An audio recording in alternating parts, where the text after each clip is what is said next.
Hey y'all, I'm finally back. I just want to start by saying that I'm not getting a BBL any longer.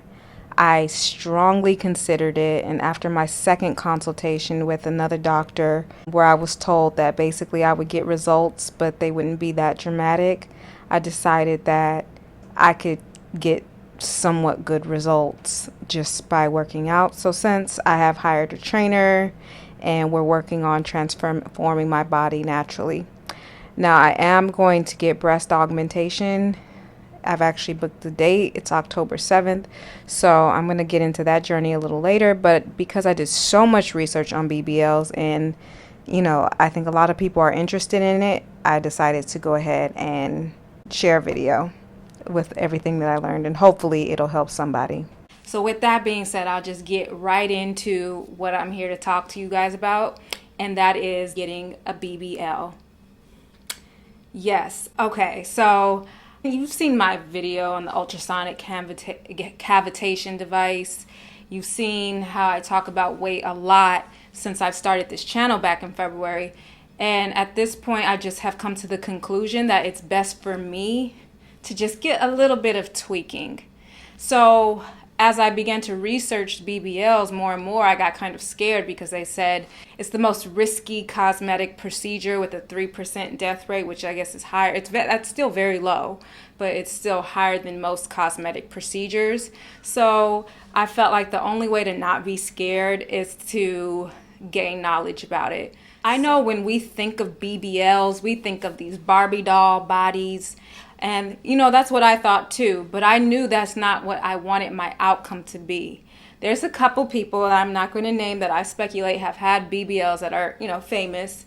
But I don't know for sure, so I'm not going to call them out. I don't want to be messy. So we see these bodies, but I knew that I like my overall figure. I'm not badly shaped. I don't want a brand new shape. I just want to improve my existing shape. I have my rear end, I feel like, doesn't project the way I wanted to, and I feel like on the sides of my butt as well, it doesn't fill out the way I need. And it's not hip dips, it's above. I have hips, but it's like right above that where the side of my butt would probably show from the front. I don't know if you understand what I'm trying to say, but it's a problem for me, and I decided to finally fix it. Furthermore, when I lose weight, I still can't seem to lose my love handles. Even when I get super slim, I still have these love handles, and I still have like this miniature baby pooch that drives me crazy. And to be honest, I want to look how I want to look. And so with that, I decided to get a BBL. What I found through my research is there's a procedure called a skinny BBL, which is exactly the same thing, but you don't have to get big to have it. You don't have to gain 10 pounds if you're underweight, or you don't have to get to a certain weight to qualify. You can be in shape, fit, and just want to move some fat around to create the silhouette. It's more so considered body contouring because BBLs are supposed to be just improving your overall shape, but what they have become is this, I don't want to say botched bodies because some of them look good, but there's a lot of bad BBLs out there. And I just wanted to make sure that I didn't get that and look crazy. Like, that's just out. You can find BBLs for as low as like $5,000. You can go to Colombia or DR, which I would not advise whatsoever. It's not, I know plenty of people have done it and have had beautiful results, but for me, that's not an option. I'm not going to anyone but a board certified plastic surgeon, not a board certified dermatologist or any other type of specialist, a board certified plastic surgeon, not even a cosmetic surgeon, because I heard that's not even a real thing to be board certified in. It has to be a board certified plastic surgeon. From what I've stumbled on, a lot of these people aren't board certified, and if they are board certified, they're board certified in the country where they came from, like Brazil or Colombia. Like, that doesn't count. That doesn't count. And if you come across a doctor that's not board certified, that either means two things. They didn't take the test, or they took the test and failed it. Either way, I wouldn't risk it. It's your life. I'm also going to share with you guys a link. It's in the description box below where you can click and find your doctor that you're interested in having work done with, any kind of work. not just plastic surgery, and you can check to see if they're actually board certified in the USA. So I would definitely recommend keeping that bookmarked if you're interested in any type of procedures. So my research phase consisted of searching for plastic surgeons. I Googled BBLs in whatever city I was interested in. I was interested in Miami, I was interested in New York, where I'm located, and of course I was interested in Los Angeles. That's it. So I Googled plastic surgeons or BBLs in Los Angeles, BBLs in Miami, BBLs in New York City. So what I first checked to see is if they had an Instagram attached to their website. Now, even if they do have a profile on Instagram where you can just go through all of their work, you make sure you like the work. Just because you can't say, oh, I don't like that, but I don't have that problem, so it's not going to come out looking like that on me. It probably will. If you don't like the work you see on the site or on the Instagram, don't go with them. You're most likely not going to be happy with the outcome. Also, a lot of practices have multiple surgeons in their facilities. So you want to make sure that the work you do like is from the doctor that you're booking and not just a random doctor that they assigned you. Which leads me into my next point on the research phase. When you call a surgeon's office, you're going to find that you can only speak to the patient coordinator or the surgical coordinator. She's not the receptionist, but she's not, but kind of is. She's like the middleman. So you have to have a conversation with them. And most likely what they're going to tell you is to go on their website, fill out this medical form, upload some pictures, because everything's digital now, especially with COVID. So they're going to ask you to upload pictures of the front, the side, the back, your problem areas. So they're going to ask you to fill that out. They're going to tell you can't speak to the surgeon. That's a problem for me. Like, I don't want to ask any medical questions to a patient coordinator who I know didn't go to medical school and can't assist me with any real issues that I have. I don't want to talk to you. There's so many that will say, well, whatever questions you have for the doctor, hand them to me, send them to me, I'll send them to the doctor. I sent a list of questions to one patient coordinator just to see if she could actually get me the answers. I haven't heard from her since. I don't even remember which one I contacted, but I know it was in Miami. But I was like, that's ghetto. Like, don't tell me you can do something when I start giving you hard questions, you can't do it. They were out immediately. I even spoke to one who copped an attitude with me for having questions. Like, I went to their Instagram, went to their website, contacted them. They called me back. And as soon as I was like, well, when do I get to speak to the surgeon? You don't get to speak to the surgeon. You need to do, and as I said, you need to do this. I'm like, okay, but after I do that, what happens next? When do I get that appointment? Well, first you need to, like, she was talking to me like I was a child, and I'm like, I'm no way I'm going to let this person from Tampa talk crazy to me. But later on that day, the surgeon I really wanted got back to me, so I just didn't even bother. So some red flags to look out for if you are able to get a consultation directly with the surgeon. If doctors appear to get upset with your questions, exit immediately. Why would they get upset? Because you want to understand better.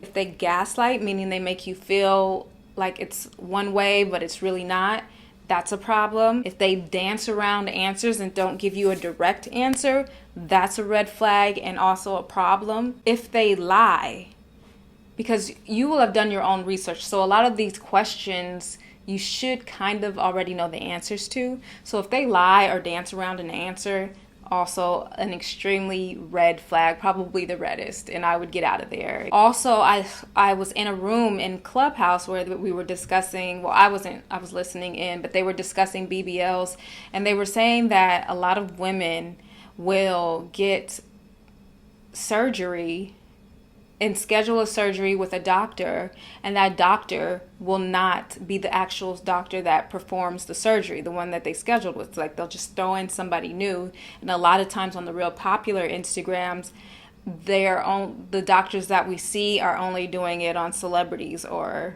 important people or whatever. But if you're just a regular Joe or Jane, you might not get that. And I think that's so tacky and very bad business. So be mindful of that. Make sure you ask those questions. Okay, so there's also an important part of a surgical procedure where you get, or post-surgery, is where you get lymphatic massages that are supposed to drain the fluids. Now, the doctor that I chose, I haven't booked the official appointment, so I'll share that on the next episode, but the doctor that I chose is the first doctor that I've seen that said, no, you don't need lymphatic massages. Your lymphatic system will automatically drain fluids. And if you do have a fluid buildup, then you should go to the ER, not a lymphatic massage therapist. Because the reopening of wounds leaves you very susceptible to infection, which would affect the healing process. You can get a fat embolism from BBLs. That is basically where the fat injected enters the deep muscle or potentially into the bloodstream, which causes some kind of failure in your body. I feel like it's a heart problem, a heart failure, but basically you don't want that fat injected into the deep muscle or into your bloodstream. So there's a certain technique with the way the doctor has to inject the fat into your buttocks. So that's important, and they need to understand that. There's also abscess you can get, and it comes from infection, but they don't know, like a perfect doctor can perform this procedure. This is what the surgeon told me. A perfect doctor can perform this procedure and do everything right, and an abscess can still develop. And if that happens, it's kind of no one's fault. It's just not part of the healing process, but he did make it clear that it's not the doctor's fault but it's a form of infection, so it could be from not keeping the wounds clean. It could be from anything. And what he told me is that if the time frame where you can potentially develop an abscess is about 3 weeks. So for him, my question was, how long do I have to be on abscess watch post-surgery? And he was like, about 3 weeks. And he was like, it's so rare. Most of the time it doesn't happen. But I'm looking up every worst case scenario and I'm presenting it to him because I want to be safe. So I want to make sure I'm fully knowledgeable of what I'm entering into. Something called a cell saver blood transfusion. A good doctor, with a good surgeon, you will not need this. But for a surgeon where you end up basically losing a lot of blood, they will tell you that you need a blood transfusion, which doesn't sound good. The surgeon I'm choosing says that should never really be necessary. It's from the doctor not performing the procedure in a way where the blood loss is minimal. Also, I'm doing the procedure awake with local anesthesia. I think that's local because there's general anesthesia and local anesthesia. And I feel like local is the one where you're awake. And that's the one I feel more comfortable doing because I don't really want to go under for surgery. I just know I would want to be aware. They dose, from what my understanding is, they're going to dose you up with a lot of antibiotics, lidocaine, which is a numbing agent, and also a Xanax or some sort of relaxer. So you're going to be dosed up with a lot of meds, which is why you can go home right after the surgery, but you can't take an Uber. You can't drive yourself. Someone has to come get you and pick you up. Also, you have to be mindful that when you get a BBL, a good percentage of that fat will not survive. Meaning, when you see those bubble butts on the surgical table, about probably a third of that will be gone by the time the girl is fully healed. So that's important to remember, and that's something that the surgeon actually told me. Like when we see these big projectile derrieres, it's from the girls going back more than once to get that procedure done. So while he actually explained to me that I may not have a lot of projection as much as I think, but I'll be satisfied with the results because I feel like anything will help as far as I'm concerned. And I never wanted a big bubble butt. I really want to look like Lori Harvey, if I'm being real. I think her butt's perfect, her hips are perfect, her boobs are perfect. Like I think she looks perfect body-wise. So that's kind of what my aspirations are. Again, I already have a nice figure. I just want to improve it. You have to wear the compression garments for, they say a few months, but I would wear it for a whole year after surgery.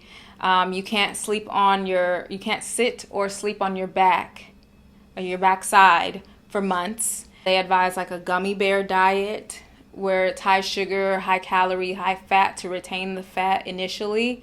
Refrain from exercising or any fat burning exercises like cardio for a while as well. And when you can begin exercising, you can start by doing like Pilates and strength training workouts or muscle building workouts. Okay, so that's all I have for you today. I hope this video has been informative. I did a lot of research for many weeks, and I feel like what I'm sharing is going to be helpful. If you have any questions, because I tried to remember everything and I wrote down my notes, but leave the questions in the comments if you have any. Don't forget to like and subscribe to this video. And until next time, ladies, peace.